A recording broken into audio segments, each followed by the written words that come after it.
Ingrid Palmer is an award-winning inspirational speaker, a diversity and inclusion consultant, program coordinator, and the founder and CEO of Focus on Ability. As a partially sighted woman of color, Ingrid works with organizations to build stronger and supportive communities. A former Crown Ward herself, Ingrid has championed causes in the child welfare, disability, education, housing, and poverty sectors. In addition, Ms. Palmer serves as a board chair for the Child Welfare Political Action Committee, co-chair of the Inner City Advisory Community Committee with the TDSB, and is a member of several other grassroots organizations. Today, Ingrid's talk is titled Serving Possibility. Ingrid's going to challenge and inspire us to reevaluate the potential and scope of our service delivery work. So I'm excited for this. And without further ado, here is Ingrid. Thank you so much. And I wanted to start off with the first slide. I have a slide entitled Applause. And that applause is for you. I want to start off with giving you a big round of applause because we don't often celebrate ourselves in the work we do. And I want to let you know that you are doing a fantastic job. Maybe you don't hear that often enough. Maybe you don't even feel that often enough, but you are and you do. And it's important to recognize that. Even the fact that you are here today attending this presentation shows your commitment to the work you do. And I want to applaud you for that. I'm going to start by sharing my story with you. And I do this because one, it's interesting. And also because there are plenty of examples in my history of both fantastic service and awful service. So I like to use it as a case in point. And also because in my line of work, as a professional speaker, as a storyteller, I have a real respect for the value and power of shared narratives and what it can do, how it connects us on a deeper level, and how it can destroy those unconscious and conscious biased and things, ways of thinking that keep us apart. And also that reinforces stereotype, how we can tear that down, and how it brings enlightenment and understanding. So if we can move to the next slide. In many respects, I should not even be here speaking with you today in this context. And that is because I fit a multitude of forecasted stereotypes of failure.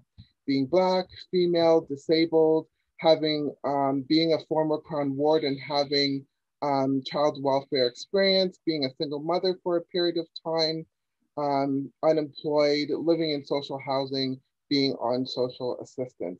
By all intents and purposes, my life and the life of my offspring by association statistically should be on a track leading to basically nowhere, but that is not the case.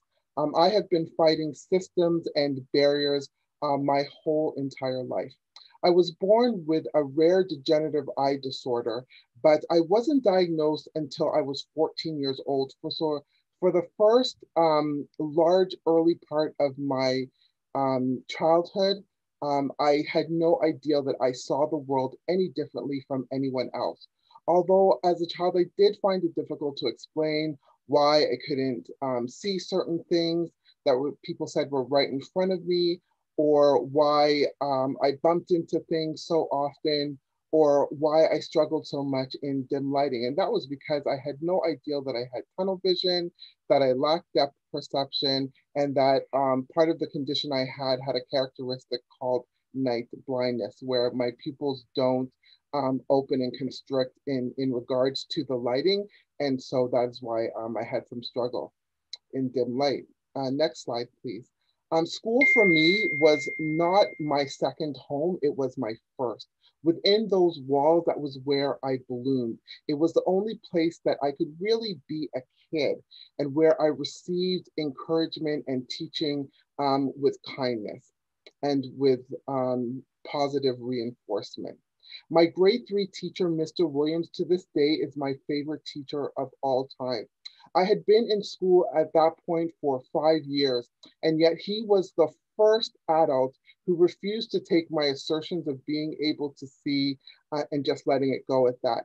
He continuously would call my mother and say, you know, you need to get her eyes checked. And my mom would say, she says that she can see, but he wouldn't stop there. He would call again and he would call again until my mother finally took me to get my eyes checked, and I got glasses for the first time. That's how that came about. And I couldn't believe what I was missing, the details that came to me. And yet a lot of my behavior stayed the same. I was still bumping into things. I still struggled in dim light. I still claimed that I couldn't see things that other people told me were directly right in front of me. And so because I had no explanation for my clumsiness and always asserted that, yes, I could see, my behavior was labeled attention seeking. And the remedy for that was considered to be very tough love and corporal punishment that would get me out of this ridiculous behavior that I seemed to be exhibiting. And the thing was that although I could see, of course, I had no ideal. I just thought that I wasn't using my eyes properly because I couldn't understand how other people seem to be able to navigate the world so easily. Next slide, please. When I was 11 years old, I had began to carry a new and darker secret that made school even more of a safe haven for me. In grades 6 and 7, I began to make in-class speeches about sexual abuse. And each time that I made this speech, I would break down crying at the end. And at the end is where I would give this call to action for any kid who was experiencing this to please tell somebody. And then I would break down and start crying. And I would get a tissue escorted back to my seat and usually end up with an A+. And so I made the same speech again the following year, and the same thing happened. And of course, what I wanted was for someone to recognize that I was calling out for help, that I was saying that this is what was happening to me, that I couldn't voice it directly myself. I was trying to give clues, but those clues were not being met. That was a definite service failure. In grade 7, I made the same speech again. And in the middle school I was at, I got promoted to semifinals. So I had to say it in front of 3 classes down in the library, and the exact same thing happened again. I broke down at the end, nothing. Made it to the finals in front of the whole school now on stage. And by this time now, my nerves were just completely fraught. I had started this out because I wanted to be found out. And then when I reached to this point, I was now terrified of being found out. The audience was far too large, and suddenly I didn't want anyone to know that I was talking about myself. And in this case, I ended up breaking down at the beginning instead of the end, couldn't complete, and was disqualified. And I'll never forget hearing the voice of both my teacher in one ear and my principal in the other ear. My teacher telling me how much I had let her down, how disappointed she was at me. And my principal also saying how that now they didn't have anybody to go to the regionals because they were so excited about my presentation that was their focus on. And I mean, I was sobbing uncontrollably, and that was the focus there, another huge service letdown. A month later, I walked out of my house with just the clothes on my back and my duffel bag. And that was how I first entered the child welfare system.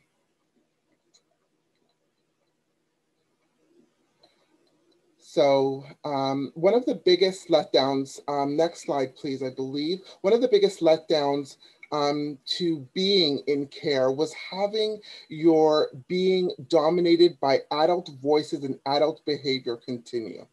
The experiences of being coerced, of being punished, of being abused, of not having a voice, of not having a say in your care, carried over into what I had hoped was going to be a new and better life for myself. Being labeled as a liar and attention seeker in regards to my vision also continued. But after several months of exhibiting this behavior, I was sent to a Sick Kids Hospital to take a series of tests. The test came back about 6 months later By this time, I was 14 years old. I was on to my third foster home placement, which was in a white foster home in Pickering. And the foster parents refused to accompany me to the appointment to hear the results. So I had to go alone. And that was when I received the diagnosis of retinitis pigmentosa, which is a rare degenerative eye disorder. About 1 out of 4,000 births, no cure, no treatment, leads to blindness. And I had to hear that by myself. And 3 days later, the foster parents asked for my removal because they weren't comfortable with having a Black child in their house. A few months later, next slide, please, I ended up at Arabon House, which is a girls group home in Parkdale. Now, the average stay at Arabon House was 6 months to a year, and I ended up living there for the next 3.5 years. I moved in when I was 14 and in grade 8. I moved out a month shy of my 18th birthday, going into grade 12. Next slide, please.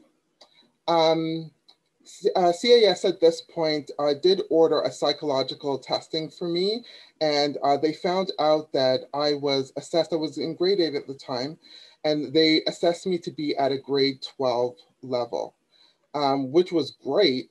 Nothing was ever done with this report, though. It was never used to gain me access to any resources or programs that would have fueled my intellectual ability. That was another huge service fail. More than anything at all else in the world at this point in my life, I hated adults. Absolutely detested them. As far as I was concerned, they were all liars, flakes, bullies, and dumb as hell. That's pretty much what I thought. I didn't know why kids couldn't rule the world, because I really thought that we had a lot more sense than the majority of adults that I had to come into contact with. So I was determined at that point, though, to never again have my fate determined by others' voices while my own remained forcibly muted. I was never included in any way in any type of care plan, any type of decision making in my life. I yearned for that elusive and concrete ability to make my life my own, and thereby, as far as I was concerned, guarantee that I would never again be returned to that vulnerable, weak little girl who only bore the collisions of others' words and actions. So my reputation in the group home wasn't a good one. I rebelled at every turn. I yelled, I refused to comply with things that they wanted me to do.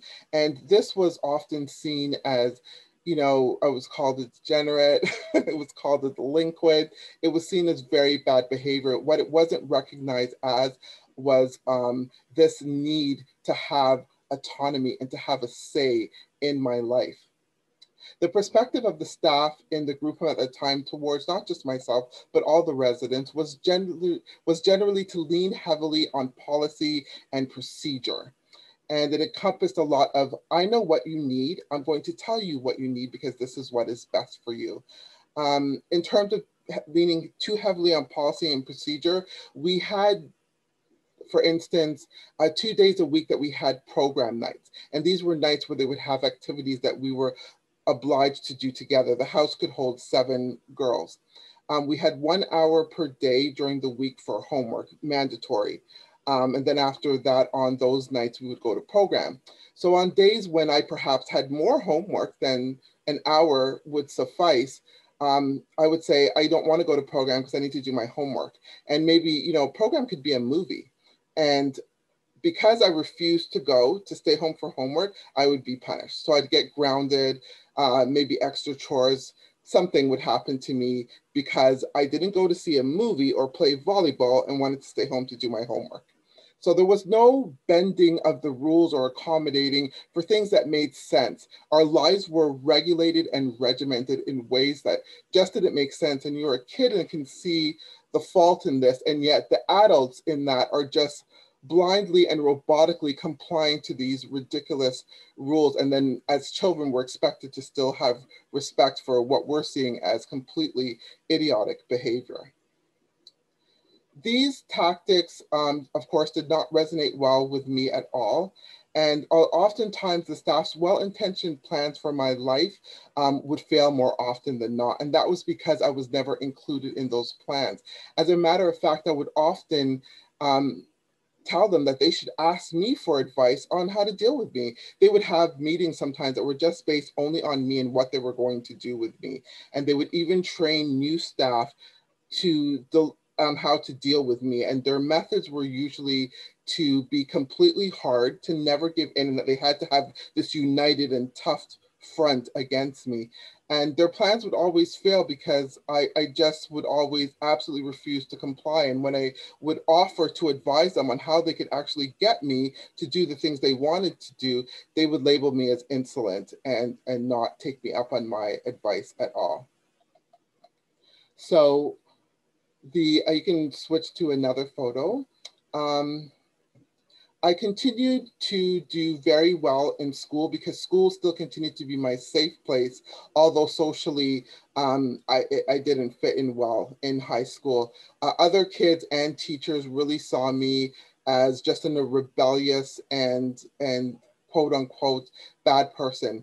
I was really confusing for them because I got excellent grades, but I was always getting kicked out of class and ending up in the office and getting into fights with the principals. And that was because of my issues with authority. And it wasn't just authority in general, it was authority that I felt was being forced onto me in an oppressive way. So, because a couple of my teachers in school were always turned out to be very, very strict teachers. So it wasn't a problem with authority. But why I respected these teachers was one, because they had the same rules for everybody. They didn't have favorites. They weren't extra mean to certain students for ridiculous reasons.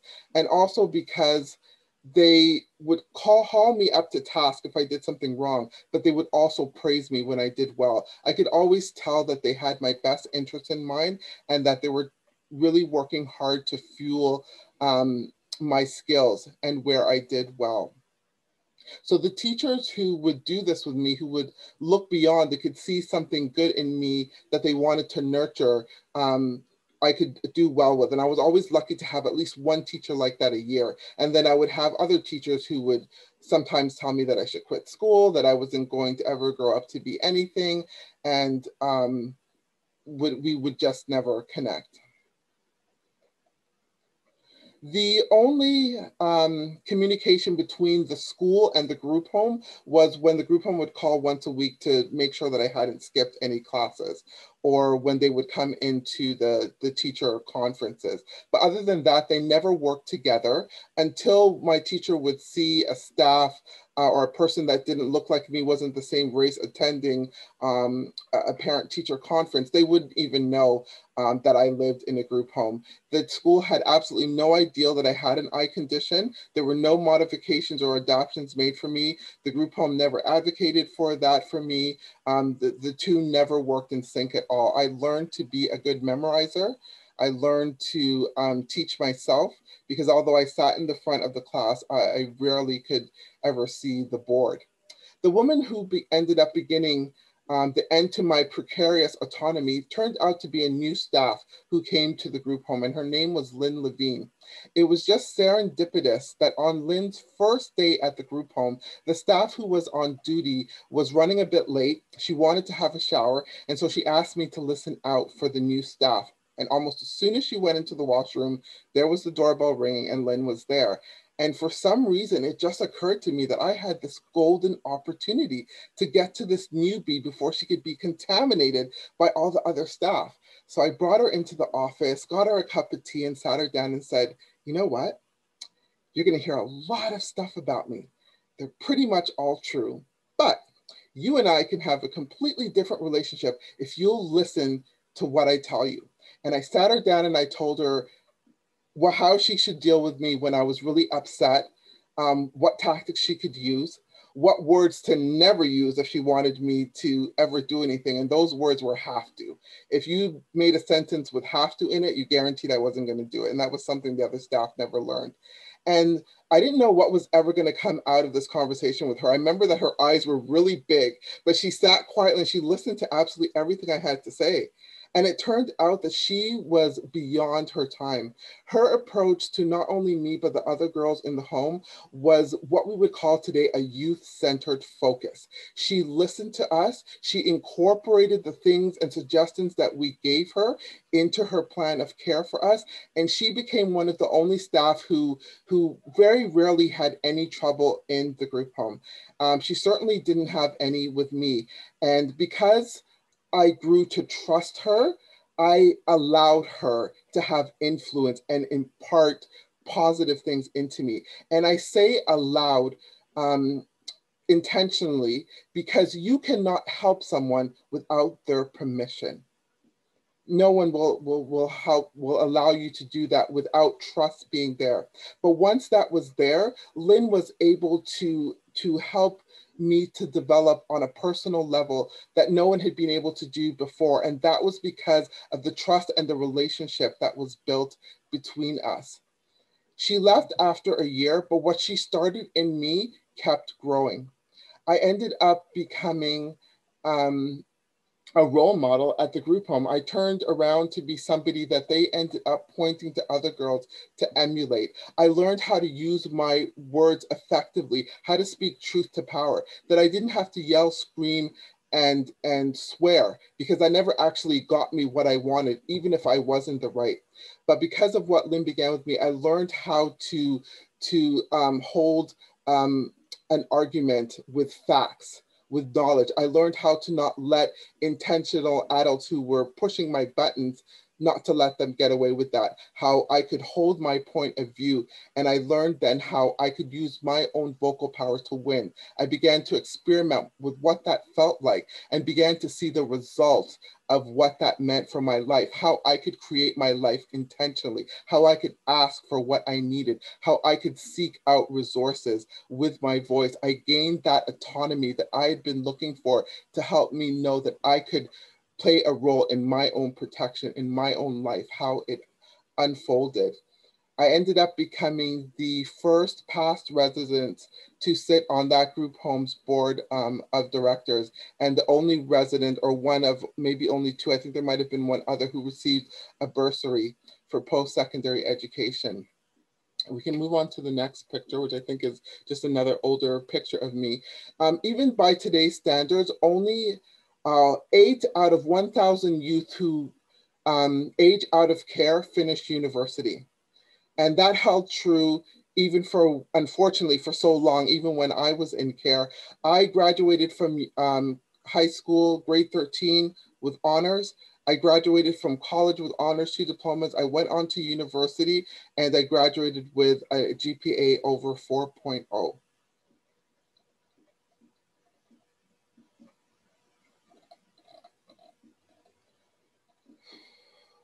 Sorry, just catching up with my notes here.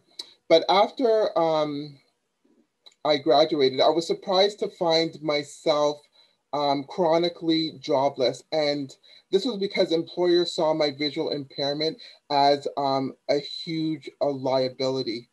And the intersection of racism and ableism is a really high collision zone where especially BIPOC people who are differently gifted find themselves routinely run over. Outside of school, I ceased to have merit. And my familiarity with fighting, that exhausted fight to be seen, to be heard, and to even be accessed, really started to be wearisome. Even 3, 4, 5 years after graduating, even after dropping my degree, because I would hear this, oh, you're overqualified thing so often, I just could not gain employment. By then I had been a single mom. I had been homeless a couple times. Because of that, I managed to gain housing. But because I couldn't find gainful employment, I did have to apply for social assistance. It didn't matter my academic achievement because my brain could not overcome society's perspective of diminished function. That's how persons with disabilities are viewed, as diminished beings. And you know, I more than anything at all, I felt wasted. I felt like all this great gray matter up in my head just drying up from lack of meaningful use. Um, in the meantime, I focused on my daughter. I had to combat school with her because she faced a lot of racism as a Black child in school. And so I went to town for her. I got married. I had two additional children, about maybe 10 years passed. But even in that time with all this fight and living in poverty, I don't know exactly when it started, but little by little, my spirit, my dreams for myself, it just started to give up on that. And that was because of being chipped away by stagnancy, um, by, you know,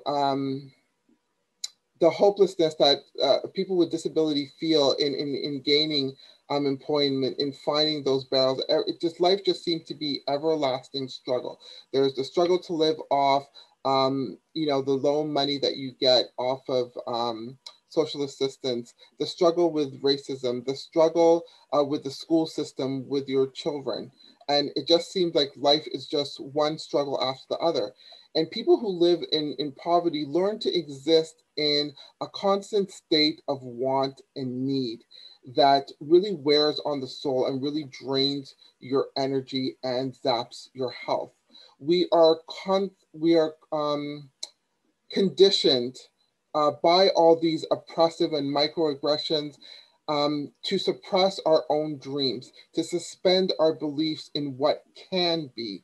We are taught that our dreams are unattainable, that our hopes are futile, and it really beats us down, and that our futures are set. But service providers like yourselves really have the ability to spotlight the capacity of the marginalized communities members that you work with. You can help to dismantle the conditioning and to show the people that you work with how to let go of these entrenched and automatic responses that you've just been conditioned to and that have been ingrained in you just through time and over repeatedly having negative experiences, and show them how to shed those self-imposed blockers that keep them from accessing great opportunities that come and resources that are right there in front of them. Many years passed for me, and my daughter now, my eldest daughter, was just graduating from high school. And I know that it was only because of the high level of education that I had that I could protect her from being streamed and from a lot of the negative pitfalls that a lot of racialized children and their families unknowingly find themselves in through trusting systems that don't have their best interests at heart. And we ended up around that time getting a transfer and moving to a single dwelling house in a much better neighborhood. And on a whim, we went out for a walk to check out the local high school. And I was so upset to find how many resources they were available to the children in these high schools that were not available to my daughter in the high school that she went to. Both TDSB, both public high schools, only the location was different. And I felt that was very unfair. And my two youngest children were about 5 and 3 at that time. And I really vowed that I would have to do a much better job at protecting them from those pitfalls. And so my son, who was on the spectrum, was recommended to attend one of TDSB's model schools.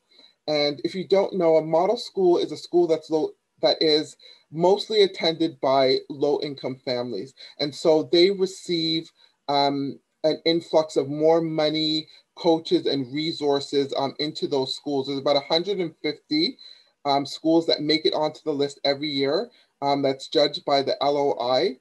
And those schools receive those higher resources. And that was going to be a life-changing experience for my family. Those schools are seen to be, or run as being the heart of the community. So resources are brought into the school. The school is made into a hub for the community so that they don't have to go out somewhere when they can't maybe afford the transportation to go. All the resources that those schools need to have are brought into it. Each school is different because it's based on those community needs. So this school had an on-site a doctor's office that was staffed by a student pediatrician. That might not be the exact right name, but somebody who would come in a couple days a week, and the whole family could come. You could make an appointment and come to the school. You could, they had resources for glasses. They had specialized testing that are only in these schools that are done in kindergarten to catch any early signs of learning difficulties so that they can get those resources in place for the kids. Parents are welcome. Parents have a room in the school with computers, with telephones in case they need access to those things. They don't have it at home. They can come to the school and use it. The school is touted as being owned by the community, by the parents. They have a place there. The doors are out, are open. They are welcome there. And so those schools become an integral resource. The principal asked me one time if I would be interested in being on school council. And I explained to her that I've been asked that many times before by other principals and that I couldn't get to the school because of my eye disorder at night. And usually what I would hear is, okay, I'm so sorry, that's unfortunate. This principal said, I'll give you a taxi to come to every school council. And so I ended up becoming school council chair, and she had a solutions-based perspective. Anything that was needed, she didn't think like, this is not my job. I don't know what to do. I'm just going to leave it alone. It was like, no, we're going to figure out how we're going to make a bridge for this gap, how we're going to build a ladder to climb out of this pit. It was never, this is not my job. I don't know what to do. It was like, no, we're going to figure out something. We're going to brainstorm. And that's the type of solutions-based thinking that service providers need to have.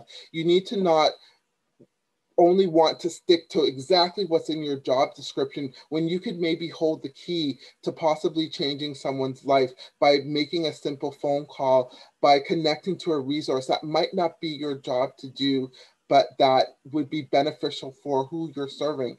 And I find that a lot of times in service, people don't think outside of their job descriptions. They stick very close to it, and that's not helpful for the people that you are serving.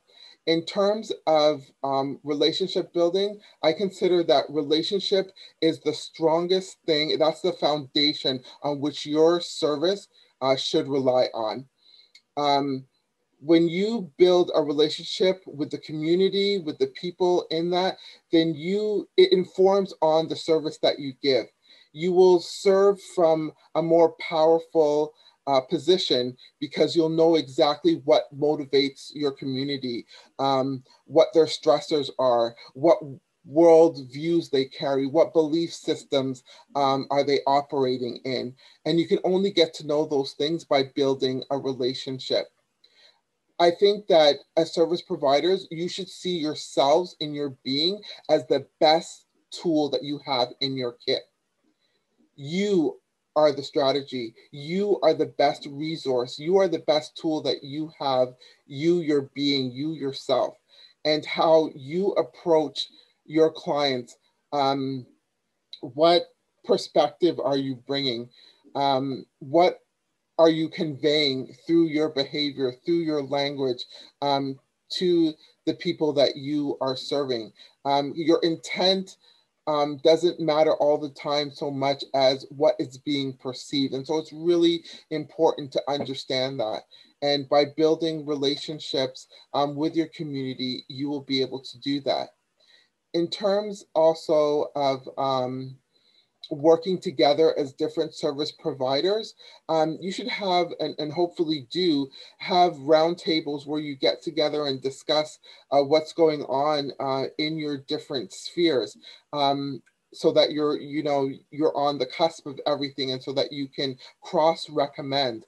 As I said before, with relationships, if someone else has the relationship with the family, because I find that sometimes people can get really territorial. This is my client.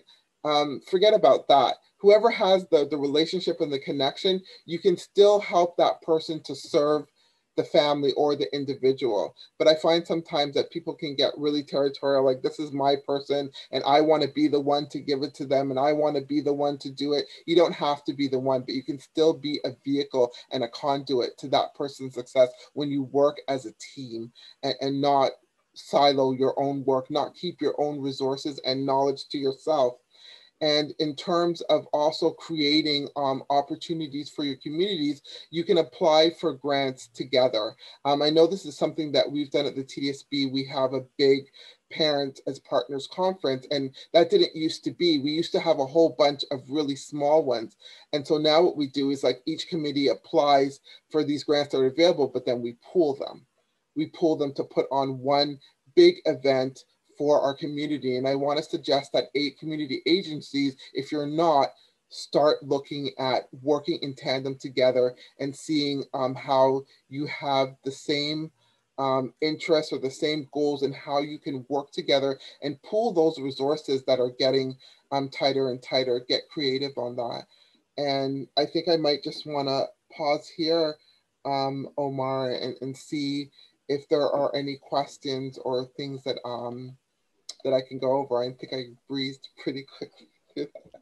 Yeah, I think one thing that really resonated, Ingrid, was you said, service providers can spotlight the capacities of marginalized communities.